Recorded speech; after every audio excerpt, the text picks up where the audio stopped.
with the best highlights across Northeast Wisconsin.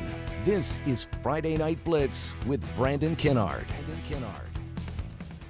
We welcome you into a Level 3 edition of the Blitz. 14 Northeast Wisconsin teams still alive as we entered the night, putting their seasons on the line on what was for most a rain-soaked Friday night. Let's head out to one of our biggest games of the night, Bayport and Appleton North. And well, there you see that downpour.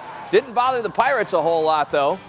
They were built for this. Senior quarterback Cole Benson.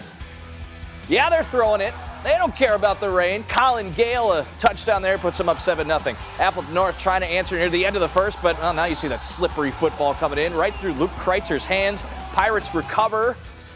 Fourth quarter, 17-0, Bayport on top, but the Lightning, they got some fighting them. Kreitzer down to the end zone. Caden Pop muscles his way in, cuts the deficit to 17-7.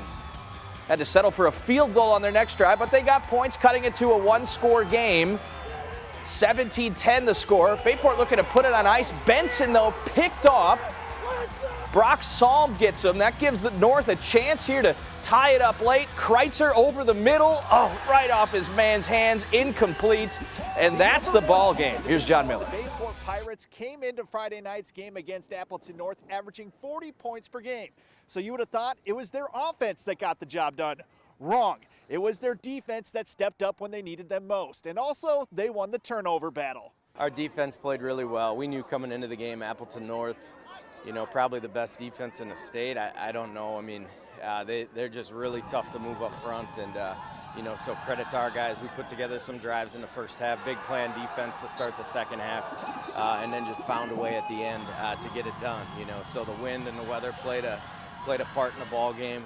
We kind of got pinned down here in some short punts and fields and stuff, but at the end of the day, we found a way to get it done. So I already can't wait for their Level 4 matchup. The Pirates take on the Kimberly Papermakers in what should be a great game. Back to you, Brandon.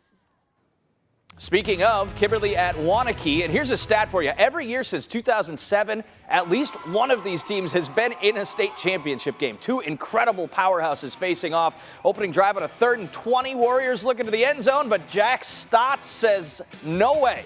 They hold them to a field goal, 3-0 Waunakee. Ensuing Makers drive, Blake Berry. Boy, we've seen this all season. Look at that stiff arm, dragging dudes into the end zone. Puts them up 7-3. Late first quarter through the air this time. Seth Myron to Ethan Kreider. 32-yard pitch and catch. It's 14-3 Papermakers. And before the half, another one. Barry with his second of 3 on the night. This one of the short yardage variety. Kimberly wins it 31-16. So Bayport Kimberly next week. Out west, no rain there in River Falls. West De Pere taking on the home team, and the Phantoms strike first. Speaking of dudes who have been great all year, Najee Mitchell added that power running game to his arsenal this year, takes it in, and then check it out on the ensuing kickoff. Chris Greisen playing aggressive tonight. They recover the onside kick, and well, then that led to a field goal. This is later in the game.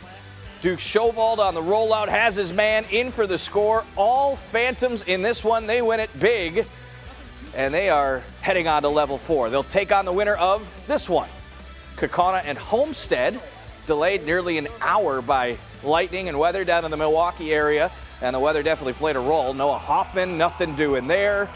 Next Homestead possession, pass intercepted by Owen Broderick, who returns it deep into Highlanders territory. Kaukauna, though, coughs it up. Bobbled exchange. Homestead recovers. The Ghosts did eventually get it going, and they got it going in a big way. 41-13, so we get a Kaukauna West De Pere rematch in the state semis next week.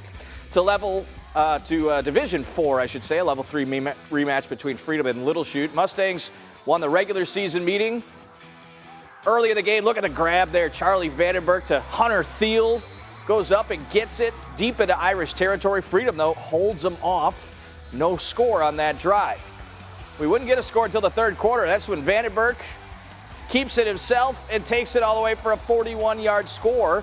The Irish tied it on their next drive, though. And then in the fourth quarter, Matt Weingard's pass incomplete, but key call there. The flag flies in, pass interference, 15-yard penalty, and then a few plays later, it's Carter Krewalt. Look at this run, folks. 1 tackle, 2 tackle, 3 tackles, 4 tackles, 5 tackles, just keeps going, breaking them all, and in for the score. That is the decisive score of the game. A 13-7 victory for Freedom. They're moving on. Here's Tyler Jobe. All the Irish needed were 2 touchdowns from Carter Kriewalt, including a 29-yard touchdown that gave his team.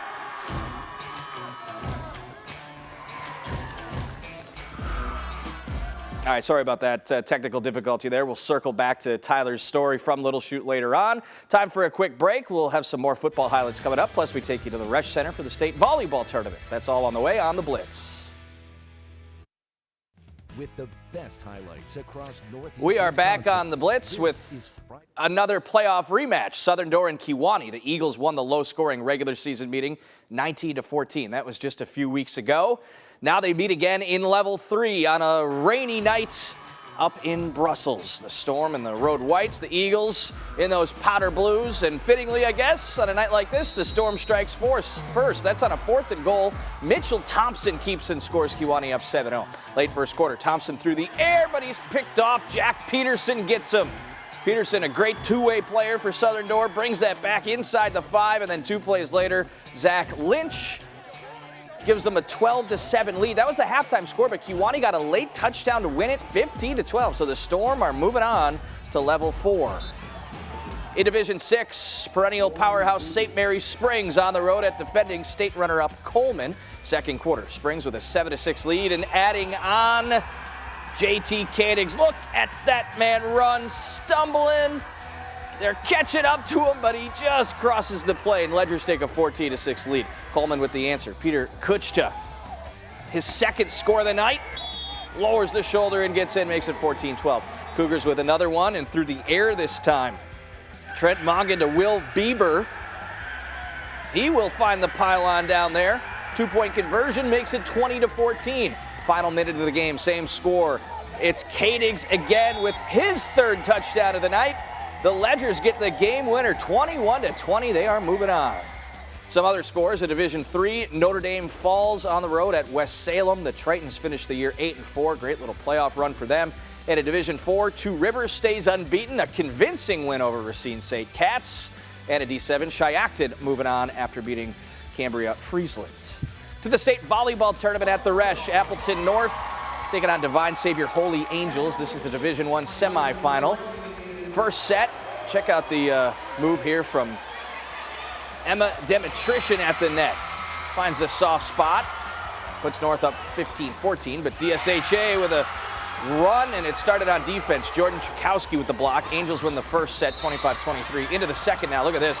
Back-to-back digs, and that sets up Demetrician with another kill right down the far sideline, but just too much from the Angels tonight. They win it in straight sets.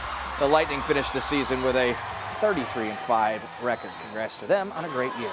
Earlier in the day, 2 local teams punched their tickets to state finals. Howards Grove and Xavier both winning their semifinals in straight sets. The Tigers will play St. Croix Falls in the D3 Championship. That's tomorrow at 11:30. The Hawks have Sauk Prairie tomorrow at 2:30 in the D2 title game. To the Packers, some notables on the injury report. Defensively, Devondre Campbell ruled out. Also, Shamar Jean-Charles, the reserve cornerback. Preston Smith, questionable. 4 players questionable on the offensive side. The 2-star offensive linemen, David Bakhtiari and Elton Jenkins. And at receiver, Alan Lazard and Christian Watson, who is still in concussion protocol. Stick with us. Our play of the night is coming up next. Our play of the night takes us back to the Freedom Little Chute game. Carter Kriewalt with what turned out to be the game-winning touchdown, just breaking tackle after tackle, weaving through defenders, and stumbling into the end zone. 13-7, Freedom wins it to advance to the state semis. Tyler Jobe has a recap of the game. All the Irish needed were 2 touchdowns from Carter Kriewalt, including a 29-yard touchdown that gave his team the lead for good. It was a nice run, and it's nothing surprising to see. He's been doing it the whole season. I mean, he's consistently runs hard. He's a tough kid to bring down. He's got the speed then to go with it. He had a lot of good guys fighting, blocking for him, so we played well tonight when we needed to. I mean, they're a tough football team. We knew it'd be a battle. They had a heck of a season, and that's a tough team that we just beat. Next up for the Irish is the state semifinals, where they will take on Columbus at a neutral site. at Little Chute High School. Tyler Job, NBC 26.